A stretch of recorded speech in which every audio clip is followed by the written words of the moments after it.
एक लड़की कलेक्टर साहब से मिलने के लिए उसके ऑफिस पर साइकिल से जा रही थी। अब जैसे कलेक्टर साहब का ऑफिस 1 किलोमीटर दूर रहता है तो उसी दौरान उनको कलेक्टर साहब ऑफिस की तरफ जाते हुए अपनी गाड़ी से दिखाई देते हैं और इसके बाद वह उन्हें आवाज़ लगाकर उनके पीछे साइकिल को तेज दौड़ाने लगती है। लेकिन कलेक्टर साहब गाड़ी में थे और साइकिल उनके कहीं भी मुकाबले में नहीं आती है। इसके बाद कलेक्टर साहब अपनी गाड़ी को दौड़ाते हुए ऑफिस के अंदर चले जाते हैं और पीछे से वह लड़की जो उनके पीछे आ रही थी और कलेक्टर साहब से उसे मिलकर कुछ बात करनी थी, वह भी वहां पर पहुंच जाती है। कलेक्टर साहब तो ऑफिस के अंदर चले गए थे, लेकिन जैसे ही वो लड़की दरवाजे पर पहुंचती है तो जो वहां का वॉचमैन हवलदार होता है वो उससे मना कर देता है अंदर जाने के लिए और वह उससे कहती भी है कि मुझे कलेक्टर साहब से मिलकर कुछ बात करनी है, लेकिन वो उससे साफ साफ मना कर देता और कहता है कि नहीं, इस तरह से कलेक्टर साहब से नहीं मिला जाता। दरअसल वह लड़की से कुछ पैसे देने की डिमांड करता है और उसके बाद ही उसे मिलने के लिए कहता है, लेकिन उस लड़की के पास इतने पैसे नहीं थे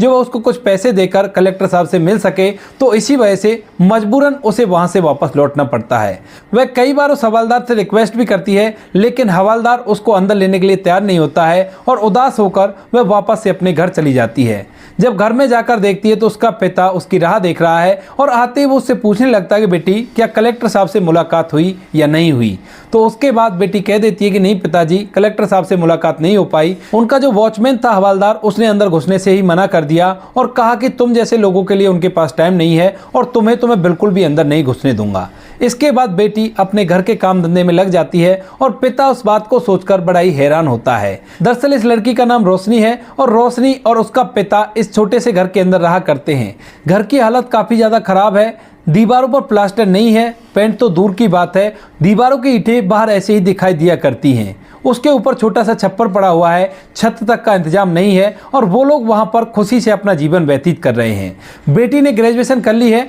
और ग्रेजुएशन करने के बाद वह यूपीएससी की तैयारी कर रही है अपने घर पर बैठकर और उसका सपना है कि वो एक बड़ा अधिकारी बने और बड़ा अधिकारी बन के अपने जीवन को अच्छी तरह से व्यतीत करे। इसके बाद उसका पिता बार बार उससे शादी के लिए कहने लगता है, क्योंकि बेटी की उम्र काफ़ी ज़्यादा हो गई है और वह चाहता है कि उसकी बेटी की सही उम्र में शादी हो जाए, लेकिन बेटी की जिद है कलेक्टर बनना और इसी वजह से वह शादी से उससे मना कर दिया करती है। अब एक दिन ऐसे ही दिन के समय में जब रोशनी पढ़ाई कर रही थी तो उसी दौरान उसका पिता उसके पास आता है और कहने लगता है कि बेटी, तेरी मौसी का फोन आया था और वह किसी लड़के का रिश्ता तुम्हारे लिए बता रही थी। तो उसके बाद बात को सुनकर थोड़ी सी नाराज हो जाती है और कहने लगती है कि पिताजी, आपको पता है ना कि सबसे पहले मुझे अपना सपना पूरा करना है और उसके बाद ही मैं शादी के बारे में सोचूंगी, तो आप उससे मना कर दीजिए। इसके बाद पिता कहने लगता है कि बेटी, वो बात तो ठीक है, लेकिन अब तेरी उम्र होती जा रही है और ज्यादा उम्र होने के कारण फिर तुझसे कोई शादी नहीं करेगा और मैं ये सब कुछ नहीं देख सकता। और वैसे भी तुम्हारी मौसी तुम्हारी शादी की चिंता ही तो कर रही है, इसमें कौन सा गलत काम कर रही है।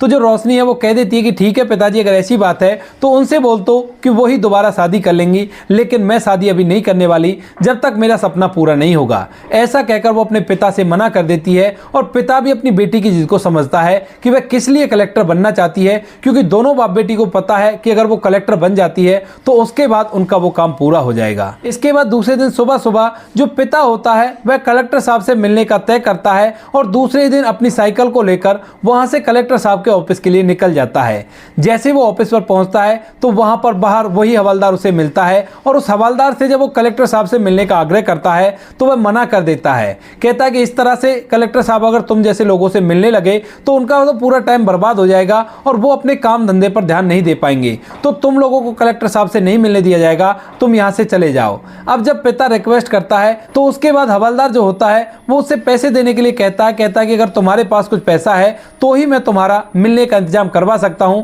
वरना यहां से बेशक से चले जाओ, अपना टाइम और मेरा टाइम बेशक से बर्बाद मत करो। अब पिता जो था उसके पास इतने पैसे नहीं थे, क्योंकि जो भी कुछ रुपए पैसा वो कमाया करता था उस रुपए पैसों से वो अपने घर का गुजारा किया करता और साथ में अपनी बेटी की पढ़ाई के लिए किताबों का खर्चा भी निकाला करता। उसने अपनी बेटी को एक सेकंड हैंड लैपटॉप भी दिला रखा था ताकि उसकी पढ़ाई में कोई भी दिक्कत ना आए, तो उसके लिए भी उसे नेट का रिचार्ज भी करवाना होता था, तो इसी वजह से उसके पास एक भी रुपया नहीं था। वह उससे कहता है कि साहब कोई बात नहीं, जब मेरे पास पैसे हो जाएंगे तो आपको आकर दे दूंगा, लेकिन फिलहाल आप मेरी उनसे बात करवा दो। इसके बाद वह हवलदार उन्हें धमकाते हुए वहां से भेज देता है और कहता है कि इस तरह से बात नहीं हो सकती, जब तुम्हारे पास पैसे हो जाएं तो ही तुम इनसे मिल लेना। इसके बाद पिता घर चला जाता है, लेकिन उसके चेहरे पर मायूसी साफ साफ दिखाई दे रही थी कि आज पैसे न होने की वजह से वह कलेक्टर साहब से नहीं मिल पाया और अपने दिल की बात उन्हें नहीं बता पाया। बेटी इस बात को भांप लेती है और वह अपने पिता से पूछने लगती है कि पिताजी आप इतनी उदास क्यों हो। तो पहले तो पिता उसे कुछ नहीं बताता, लेकिन जब बेटी बार बार इस बात को पूछने के लिए आग्रह करती है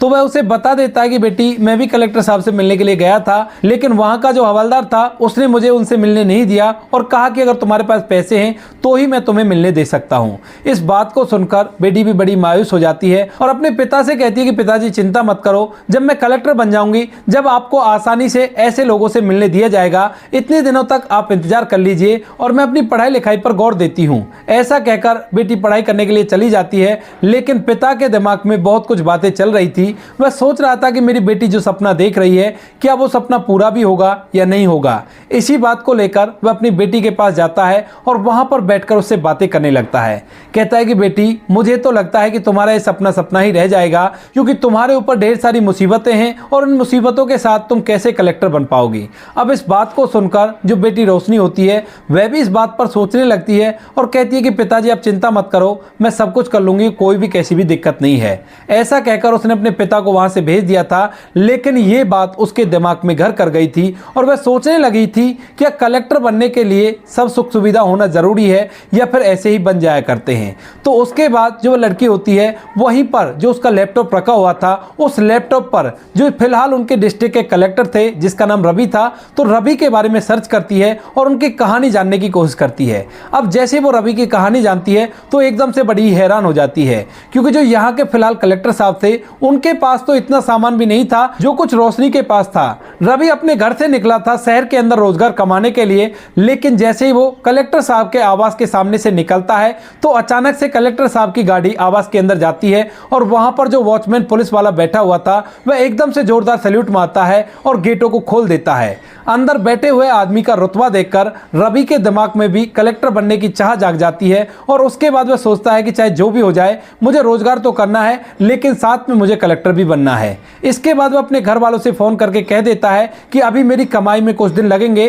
तो आप लोग इतने दिनों के लिए मुझे भूल जाओ और मैं यहीं पर रहकर मेहनत करूंगा। उसने ग्रेजुएशन कर ली थी और ग्रेजुएशन के बाद अब वो कोई ऐसा काम चाहता है जिस काम की वजह से उसकी पढ़ाई पर भी कोई फर्क ना पड़े और वह पढ़ाई के साथ साथ काम करता रहे, जिस काम से उसको कुछ पैसे की आमदनी होती रहे। इसी चीज को सोचकर वह एक होटल पर जाता है, जहां पर होटल मालिक से वह काम के लिए पूछने लगता है। कहता है कि साहब अगर आपके पास कोई वेटर की वैकेंसी हो तो आप मुझे यहां पर रख लीजिए, मैं आपका काम कर दिया करूंगा और मेरा काम भी चल जाएगा। अब इसके बाद होटल मालिक उससे मना कर देता और कहता है कि यहाँ पर काफी वेटर हैं, आपकी जरूरत नहीं है, आप यहाँ से चले जाओ। अब इसके बाद रवि यहाँ से मायूस होकर जाने लगता है, लेकिन तभी जो होटल मालिक होता है उसके सामने लैपटॉप रखा हुआ था और उस लैपटॉप को देखकर उसके दिमाग में एक आइडिया आता है। उसके बाद वह रवि को रोकता है, रोकने के बाद उससे कहता है कि अगर तुम मेरे बिल अच्छी तरह से बना दोगे तो तुम्हारे लिए यहाँ पर काम मिल जाएगा और कोई भी कैसी भी दिक्कत नहीं है। इसके बाद रवि आ जाता है और कहने लगता है कि देखो साहब मैंने बिल वगैरह बनाए तो नहीं है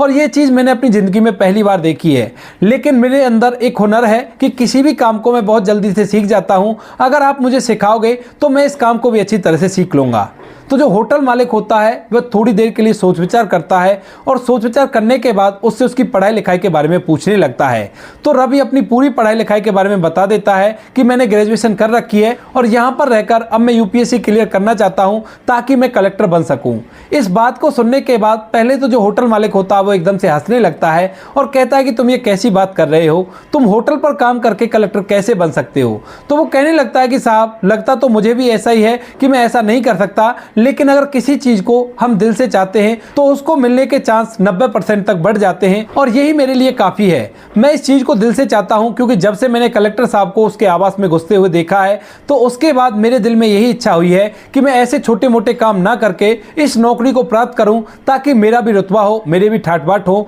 और मुझे भी पुलिस वाले इस तरह से सैल्यूट करें। इस बात को सुनकर जो होटल मालिक होता है वो भी निशब्द रह जाता है, सोचने लगता है कि कितना जज्बा है बच्चे के अंदर और ये जरूर से कामयाब हो जाएगा। उसके बाद होटल मालिक उसे रहने के बारे में पूछने लगता है कि तुम कहाँ पर रहा करते हो। तो रवि कहता है कि साहब अभी तक 2 दिन तो मैंने ऐसे ही फुटपाथ पर सोकर बिता दिए हैं, लेकिन कहीं ना कहीं रहने का जुगाड़ भी कर लूंगा, एक बार काम का इंतजाम हो जाए। तो उसके बाद होटल मालिक कहने लगता है कि भाई ठीक है, अगर ऐसी बात है तो तुम मेरे यहाँ पर रह लेना और यहीं पर काम कर लेना, और यहाँ पर काम करने से तुम्हें रहने का ठिकाना भी मिल जाएगा और खाना भी यहीं पर खा लेना। इस बात को सुनकर रवि एकदम से खुश हो जाता है और फिर उससे कहने लगता है कि साहब काम तो मैं कर लूँगा, लेकिन आप मुझे पैसा कितना दोगे। अब होटल मालिक इस बात को सुनकर हंसने लगता है, कहता है कि एक तो अनजान शहर में मैंने तुम्हारा रहने खाने का इंतजाम भी कर दिया है और उसके बाद भी तुम्हें पैसे चाहिए। तो वो कहने लगता है कि साहब वो बात नहीं है, मुझे पैसे वैसे नहीं चाहिए, केवल मेरी किताबों का खर्चा निकल आए इतने ही पैसे मुझे चाहिए। अब होटल मालिक जब देखता है कि पढ़ने के लिए इतना कर रहा है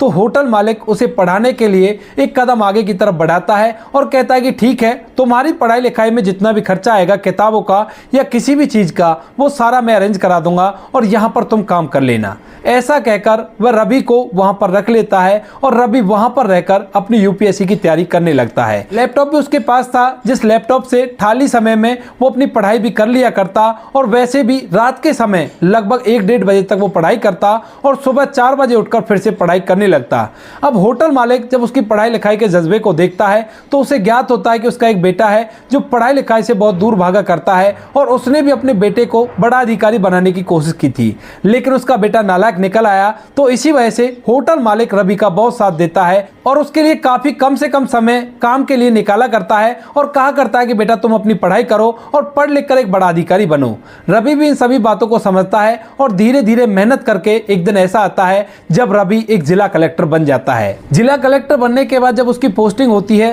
तो सबसे पहले वो उस होटल में आता है और उस होटल मालिक का पैर छूकर अभिवादन करता है। अब जैसे ही वहां पर सभी लोग देखते हैं कि कलेक्टर साहब अपनी गाड़ी से आए हैं और आने के बाद होटल वाले के पैर छू रहे हैं तो सभी लोग हैरान हो जाते हैं और उसके बाद एक दूसरे से कानाफूसी करने लगते हैं। लेकिन रवि वहीं पर खड़ा होकर सभी को बोलकर बता देता है कि इस तरह से इनकी वजह से आज मैं कलेक्टर बन पाया हूं और इन्होंने कलेक्टर बनने में मेरा बहुत ज़्यादा साथ दिया है, तो इसी वजह से इनका अभिवादन करना तो बनता है। इसके बाद सभी लोग वाहवाही करने लगते हैं और ये थी कहानी रवि की। जब रोशनी रवि की पूरी कहानी सुनती है तो उसके बाद उसे और भी ज़्यादा मोटिवेशन मिलता है और वह सोचने लगती है कि उसके पास तो कुछ भी नहीं था, यहाँ पर मेरे सर पर छत है चाहे जैसी भी हो, और ऊपर से मेरे पिताजी मुझे सपोर्ट करने के लिए हैं, तो मुझे कलेक्टर बनने से भला कौन रोक सकता है। वह अपने पिता के पास जाती है और अपने पिता को रवि की पूरी कहानी सुना देती है, जो फिलहाल उनके जिले के कलेक्टर हैं। और इस कहानी को सुनने के बाद पिता को भी यकीन हो जाता है कि बेटी कलेक्टर बनकर रहेगी, इससे कोई भी नहीं रोक सकता। इसके बाद से उसका पिता भी उसे घर के काम में बिल्कुल भी नहीं पड़ने देता है और पूरा उसे सपोर्ट करता है ताकि बेटी कामयाब हो जाए। अब इसके बाद जो कलेक्टर साहब रवि हैं वो अपनी ड्यूटी करते रहते हैं और ड्यूटी करते करते उन्हें 4 साल बीत जाते हैं। 4 साल बाद एक दिन साधारण दिन था, जिस तरह से वो अपने दिन की शुरुआत करते हैं वैसे ही शुरुआत करते हैं, लेकिन तभी उनके पास एक फोन आता है और उन्हें बताया जाता है कि आपकी माँ जो घूमने के लिए गई थी उनको हार्ट अटैक आया है और उन्हें वहीं के पास ही के एक हॉस्पिटल में भर्ती करवा दिया गया है। इसके बाद रवि जैसे इस खबर को सुनता है तो अपनी गाड़ी को लेकर सीधा उस हॉस्पिटल पर पहुंच जाता है जहां पर उसकी माँ एडमिट थी, और ये वही शहर था जहां की रोशनी थी, और रोशनी जिस शहर में उससे मिलने के लिए आई थी, लेकिन हवलदार ने उसे मिलने से रोक दिया था। इसके बाद रवि भागा दौड़ा हॉस्पिटल के अंदर जाता है और डॉक्टर साहब से इस बारे में बात करने लगता है कि आखिर क्या हुआ मेरी माँ को और अब वो खतरे से बाहर है या नहीं है। इसके बाद डॉक्टर साहब उन्हें बताते हैं कि बहुत अच्छा हुआ जो आपकी माँ टाइम पर इस हॉस्पिटल में आ गई, वरना उनकी जान नहीं बच पाती। दरअसल एक सरकारी हॉस्पिटल था और इस हॉस्पिटल की देखरेख एक कलेक्टर साहिबा किया करती थी जो इसी डिस्ट्रिक्ट की हैं। उसके बाद वो उससे पूछने लगता है कि ये सरकारी हॉस्पिटल होते हुए भी सरकारी हॉस्पिटल सा नहीं लग रहा, आखिर इसके पीछे क्या रीजन है। तो डॉक्टर साहब उन्हें बता देते हैं कि इस हॉस्पिटल की स्पेशल डिमांड हुई थी और इसको बनवाने के पीछे कलेक्टर साहिबा का हाथ है। उसके बाद रवि उन्हें पूछने लगता है कि इसके बारे में कहां से पता चलेगा। तो वो कह देते हैं कि इसके बारे में अगर आपको जानकारी चाहिए तो जो यहाँ के प्रेजेंट कलेक्टर साहब हैं उनसे जाकर बात कीजिए और वो आपको इसके बारे में बता देंगे। रवि वहां से अपनी माँ का हालचाल देखता है और जब वह पता करता है है कि इस बीमारी के इलाज के लिए यहाँ पर आसपास और भी कोई हॉस्पिटल है या नहीं, तो उसे पता चलता है कि इस शहर के अंदर केवल यही एक सरकारी हॉस्पिटल है जिसके अंदर ये सुविधा लाई गई है। और इसके अलावा 100 से 150 किलोमीटर दूर भी ऐसा हॉस्पिटल नहीं है जिसमें सर्जरी हो सके जो उसकी माँ की सर्जरी यहाँ पर हुई है। वह उस कलेक्टर साहिबा से मिलना चाहता है जिन्होंने इस हॉस्पिटल में सुविधा करवाई है और उनकी देखरेख से इतना अच्छा काम हो रहा है। इसी वजह से वे वहां के कलेक्टर साहब के पास जाते हैं और वहां पर उनसे इस हॉस्पिटल के बारे में पूछने लगते हैं। अब यहाँ के कलेक्टर साहब जब इस बारे में सुनते हैं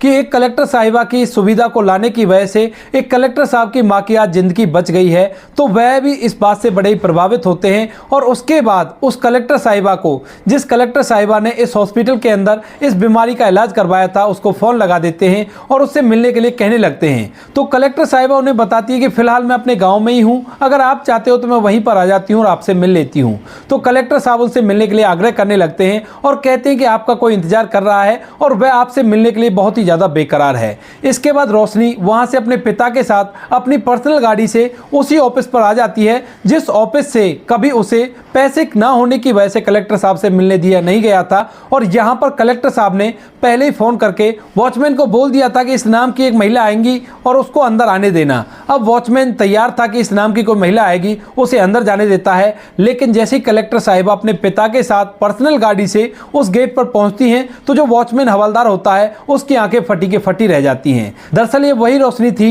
जिस रोशनी को और उसके पिता को पैसे ना होने की वजह से इस ऑफिस में घुसने से मना कर दिया गया था। अब रोशनी जैसे ही दरवाजे पर आती है तो हवलदार थर थर कांपने लगता है और कांपते हुए हाथों से गेट को खोल देता है। इसके बाद रोशनी उसकी तरफ देखती है और रोशनी का पिता भी उसकी तरफ देखता है। दोनों बाप बेटी ऑफिस के अंदर जाते हैं और कलेक्टर साहब के ऑफिस में पहुंच जाते हैं। वहां जाने के बाद उन लोगों के साथ बैठकर बातें करने लगते हैं और कलेक्टर साहब उससे पूछते हैं कि आपने ये सुविधा इस हॉस्पिटल में कैसे कराई, आखिर कोई ना कोई कारण तो रहा होगा। तो वो उन्हें बताने लगती है कि दरअसल मेरी माँ को यही बीमारी हुई थी और सरकारी हॉस्पिटल में सुविधा ना होने की वजह से मेरी माँ इस दुनिया को छोड़कर चली गई थी। इस बात को सुनकर जो रवि होता है उनका बहुत बहुत धन्यवाद करता है, लेकिन रोशनी उससे कहती है कि नहीं, धन्यवाद करने की जरूरत नहीं है। दरअसल आज मैं जो कुछ भी हूँ वो आप ही की बदौलत है। आपकी कहानी को सुनने के बाद ही मेरे दिल के अंदर एक अलग सी आग जलने लगी और उसी आग की वजह से मैं इतनी बड़ी अधिकारी बन पाई हूँ। मैं पहले भी जब आपकी पोस्टिंग यहाँ पर थी तो आपसे मिलने के लिए आई थी ताकि आपसे कहकर इस सुविधा को, जो सुविधा मैंने यहाँ पर करवाई है, आपके थ्रू से करवाया जा सके। लेकिन वॉचमैन ने हमें आपसे मिलने नहीं दिया था क्योंकि हमारे पास इतने पैसे नहीं थे कि हम आप लोगों से मिल सकें और ना ही हमारे पास ओहदा था। इस बात को सुनकर रवि को बड़ी हैरानी होती है क्योंकि रवि पहले से ही अपना काम ईमानदारी और मेहनत से कर रहा था, लेकिन रोशनी को उससे नहीं मिलने दिया गया और एक काम उसका अधूरा रह गया था। इसके बाद वह वहीं पर हवलदार को बुलाता है और हवलदार को खूब सारी डांट लगाता है। अब हवलदार जब ये सब कुछ देखता है तो वह एकदम से रोशनी के पैरों को पकड़ने लगता है और उससे माफी मांगने लगता है। तभी जो रोशनी होती है वो कहने लगती है कि कोई बात नहीं, इसे रहने दो, लेकिन फिर भी जो रवि होता है वो उसे सस्पेंड कर देता है। इसके बाद रोशनी और रवि दोनों एक दूसरे के कांटेक्ट में हो जाते हैं और दोनों एक दूसरे से घंटों तक बातें करने लगते हैं। इधर उनके पिता उनसे शादी के लिए कहने लगते हैं। तो एक दिन जो रोशनी होती है वो रवि को अपने पिता की बातों के बारे में बता देती है कि पिताजी अब मेरी शादी करना चाहते हैं और वह मेरे लिए लड़का ढूंढ रहे हैं। तो रवि इन बातों को सुनकर थोड़ा सा मायूस हो जाता है क्योंकि जब से उसने रोशनी को देखा है तो वह उससे शादी करना चाहता है। और उसके बाद जब वह ये बात सुनता है कि उसके पिता उसकी शादी के लिए लड़का ढूंढ रहे हैं तो वह उससे अपने प्यार का इजहार कर देता है और कहता है कि रोशनी, मैं तुमसे शादी करना चाहता हूँ, अगर तुम एग्री हो तो मैं और तुम दोनों एक साथ शादी कर लेंगे। यह बात सुनकर जो रोशनी होती है वह भी शादी के लिए हामी भर लेती है और जब पिता को पता चलता है कि कलेक्टर साहब इससे शादी करना चाहते हैं तो वह भी इस बात के लिए मना नहीं करता है। शादी में उनकी वो मौसी भी आती है जो कलेक्टर बनने से पहले उसके लिए लड़का ढूंढ रही थी और बार बार उसके पिता को शादी का सुझाव दिया करती थी। और वह भी जब ये सब कुछ देखती है तो वह रोशनी को शाबाशी देती है और कहती है कि बड़ा अच्छा किया बेटी, अगर उस टाइम पर तू हमारी बात मान लेती तो आज इस मुकाम को तो हासिल ना ही कर पाती और ना ही तुम्हारा पति इतना बड़ा कलेक्टर होता। तो दोस्तों ये थी कहानी कलेक्टर साहिबा की, जो एक दूसरे कलेक्टर साहब की मेहनत के हिसाब से अपने आप को मोटिवेट करती हैं और उसके बाद अपने मंजिल को हासिल कर लेती हैं। आप क्या कहना चाहते हो रवि के बारे में, आप क्या कहना चाहते हो रोशनी के बारे में, आपकी जो भी राय कमेंट सेक्शन में लिख सकते हो, लोगों के साथ शेयर कर सकते हो। वीडियो अगर अच्छी लगी तो वीडियो को लाइक और चैनल को सब्सक्राइब जरूर करें ताकि हमें थोड़ा सा हौसला मिले आप लोगों के लिए ऐसे अच्छे वीडियो बनाने के लिए। इन कहानियों को सुनाने का उद्देश्य किसी को परेशान करना बिल्कुल भी नहीं है। यह कहानी आपको इसलिए सुनाई जाती है ताकि आप लोगों को इन कहानियों कहानियों में से कुछ ना कुछ सिखाया जा सके, जिससे आप अपनी ज़िंदगी को और भी ज़्यादा बेहतर बना सकें। मिलते हैं किसी नेक्स्ट वीडियो में नए टॉपिक के साथ। तब तक के लिए जय हिंद, जय भारत, जय हिंदुस्तान।